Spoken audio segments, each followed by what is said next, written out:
Hello everyone. इस video में हम लोग मार्केट के small cap and mid cap segments के बारे में डिटेल डिस्कशंस करेंगे कि पिछले कुछ महीनों में मार्केट का परफॉर्मेंस किस तरह से हमें देखने को मिला है। तो सबसे पहले तो आप ये समझ लें कि मार्केट में अभी जैसे अप्स एंड डाउन्स या वोलेटिलिटी काफ़ी ज़्यादा देखने को मिल रही है।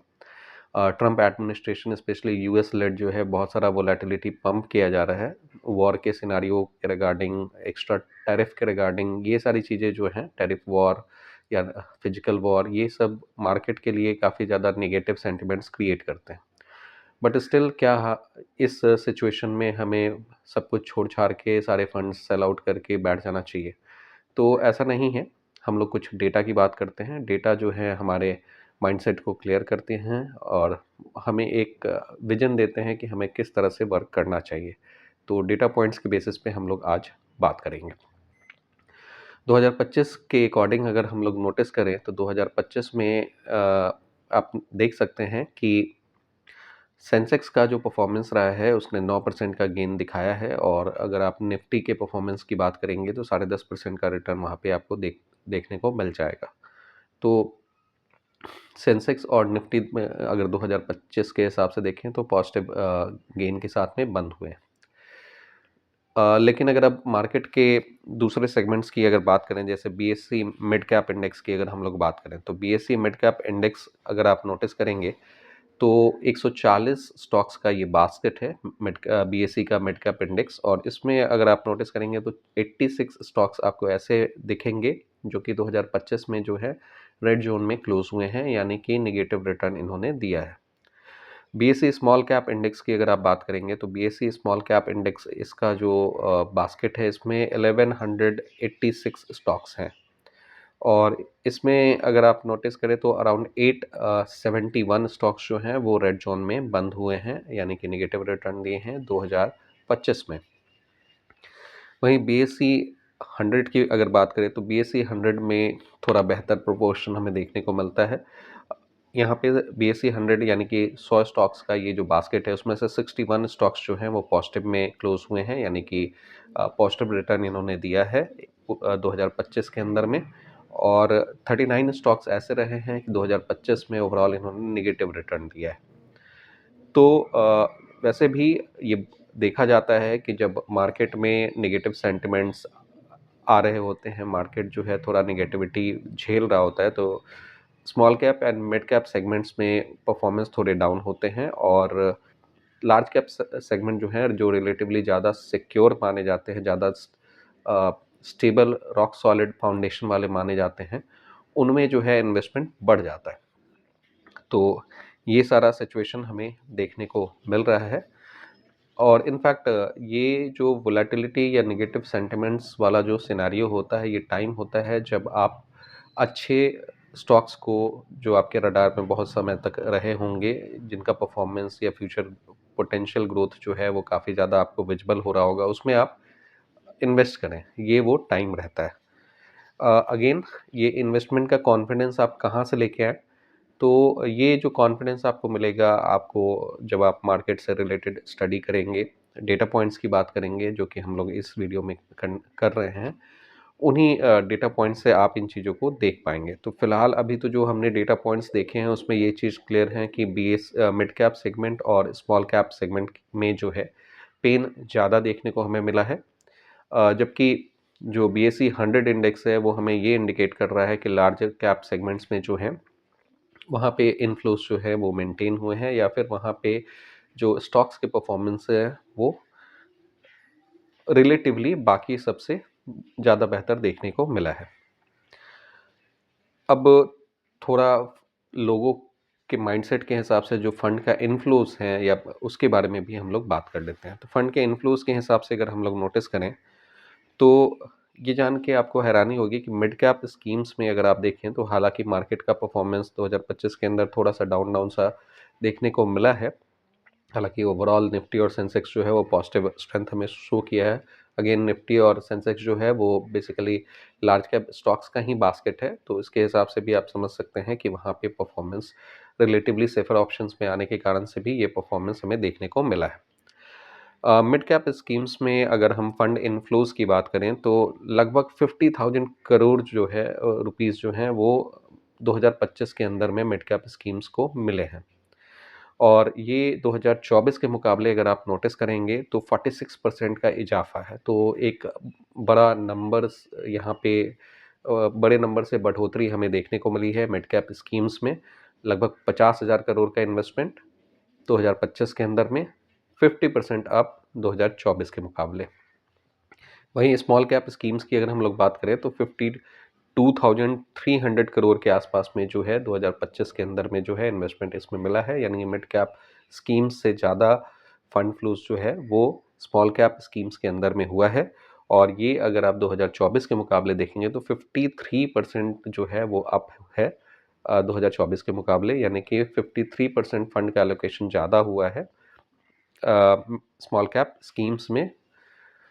तो ये एक बड़ा नंबर है। इन दोनों स्कीम्स को मिला लें तो 1 लाख करोड़ से ज़्यादा का फंड इनफ्लो जो है या इन्वेस्टमेंट कह लें मिड कैप स्कीम्स और स्मॉल कैप स्कीम्स में हो रखा है।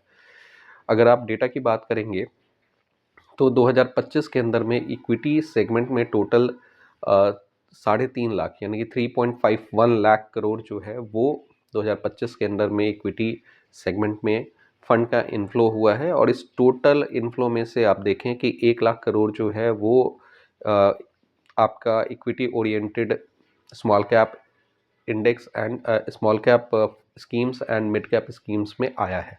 तो एक बड़ा नंबर है। यानी कि लोग जो हैं वो इंडिया के फ्यूचर पे बेट कर रहे हैं, small cap mid cap companies के फ्यूचर पे बेट कर रहे हैं कि इंडिया एज एन इकोनॉमी अगर ग्रो करेगा तो डेफिनेटली हम दूसरे छोटे एंड मझोले कंपनीज को भी ग्रो करते हुए जरूर देख पाएंगे। अब ये जो टोटल फंड का जो इनफ्लो हुआ है 3.51 लाख करोड़ 2025 के अंदर में, ये वैसे तो एक बहुत बड़ा नंबर हमें दिखाई दे रहा है। लेकिन अगर आप 2024 के मुकाबले आप इसमें नोटिस अगर करेंगे तो ये 11% के लगभग में डिक्लाइन है। चूँकि 2024 में जो फंड का इनफ्लो इक्विटी सेगमेंट में जो रहा है वो 3.94 लाख करोड़ रहा है। तो ओवरऑल 2024 के मुकाबले अगर आप देखेंगे तो नेट टू नेट जो है इक्विटी इनफ्लो जो है वो 11% से डाउन हुआ है। और समझा भी जा सकता है चूँकि 2025 में जो है एकाएक जो गेन देखने को मिला, प्रॉफिट बुकिंग हुई, फॉरेन इन्वेस्टर्स की तरफ से सेलिंग काफ़ी हैवी होते चली गई है। मार्केट में पैनिक सिनेरियो क्रिएट हुआ है। ट्रम्प एडमिनिस्ट्रेशन के द्वारा काफ़ी कुछ वोलेटिलिटी को कंट्रीब्यूट करने वाले स्टेटमेंट्स और एक्ट किए गए हैं। तो उसके हिसाब से ये सारी चीज़ें आपको देखने में मिल जाएंगी। अब अगर आप मिड कैप सेगमेंट में percentage of total equity fund की बात करेंगे कि मिड कैप स्कीम्स में क्या परसेंटेज एलोकेशन हमें देखने को मिल रहा है, तो 2025 में जो भी इक्विटी सेगमेंट में इनफ्लो हुए हैं फंड के उसमें से 14.26% जो है वो मिड कैप सेगमेंट को मिला है। और स्मॉल कैप सेगमेंट में अगर आप देखेंगे तो अगेन ये 14.26% स्मॉल कैप सेगमेंट में भी 2025 के अंदर में इन्वेस्टमेंट हुआ है।